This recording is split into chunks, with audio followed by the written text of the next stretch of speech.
पत्नी बारंबार माँ को ऊपर अभियोग आणुला और पति बारंबार ताको निज सीमार रहिया कहूला किंतु पत्नी पाटी चुप करिवार ना भी धरु नथिला।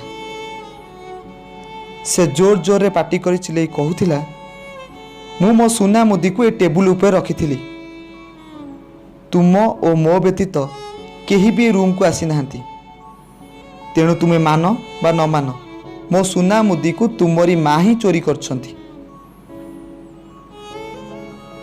कथा जेतबळे सहिबार सबु सीमा टपीगला तो से रागरे ढो करी जोर रे पत्नीर गालरे चापुड़ाटे मारले।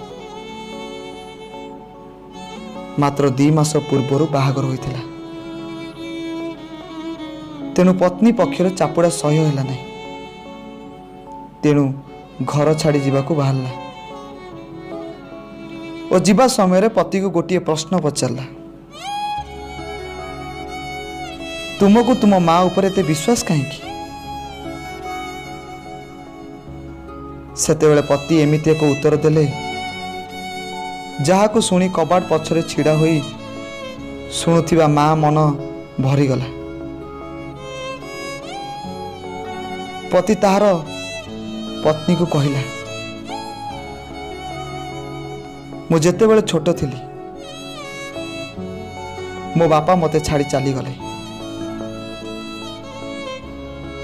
मो माँ पड़ोसी घरे झाड़ू पोछा मारी जहाँ रोजगार करथिला सेथिरे केवल गोटे वक्तर खाइबा होतिला। मो माँ बड़ सरगरे से समस्त खाइबा को गोटे थाली रे मते परसी देउथिला और खाली डब्बा को ढांकी देई कहूथिला पुअरे सेथिरे गोटे रुटी अछि राति बेलू खाई नबु। मु भी सब बेले अधा रोटी खाई दे कहूथिली कि माँ ए माँ मो पेट पुरी जाइछि आउ खाइबिनी तेणु तू खाई नबु। मो माँ मोर सही मिछ अधा रोटी को खाई दे मते पाली पोसी मनीष करछि। जदियो आज मु 2 वक्त रोटी रोजगार करिवार सक्षम होई पाछि किंतु मु केमिति भूली जीवी मो मार सही अतुलनीय त्याग को जी तार से युवावस्था बयस रे तार समस्त इच्छा को मो पाई मारी देछि। मु आज केमिति मानि नेबी जे से तार परिणत बयस रे गोटे छार मुदीर भोकिला होइथियो बोली।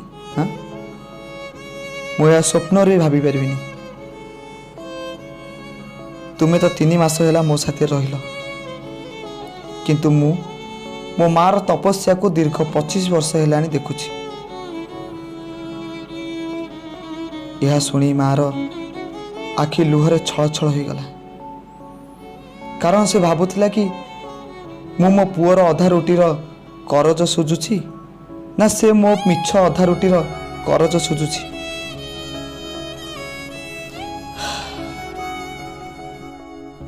यही प्रकार घटना एवं प्रति गाँ ठारू सहर पल्ली दिल्ली प्रति घरे घरे प्राय घटी चली। माँ काली भी कांदुथिला माँ आज भी कांदुची। माँ एक एमिति शब्द जार ममता को शब्द रे प्रकाश करिबा क्षमता कौन सी लेखिला बालार कलम रे भी नथिबो। माँ एक एमिति ढाल जी साथी रे थिले जीवन सबु विपद बाटे बाटे ही चली जाए।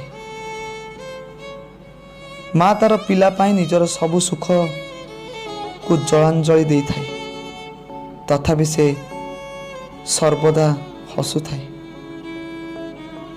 जीवन रे भगवान को केवल एतिक ही मागिनियो बंधु जेमिति माँ को बिना कौन सी घर न रहो ओ केही माँ जेमिति बेघरुआ न होंतु। ना अच्छी कौन सी नियम ना अच्छी कौन सी कसम। आपण ए कहानी को बारंबार शुणु निज स्त्री और परिवार वर्ग को भी शुणातु जदि टिके समय थाए तेबे अन्य मानक भी शेयर करंतु। हे माँ तुमको कोटि प्रणाम कोटि प्रणाम कोटि प्रणाम।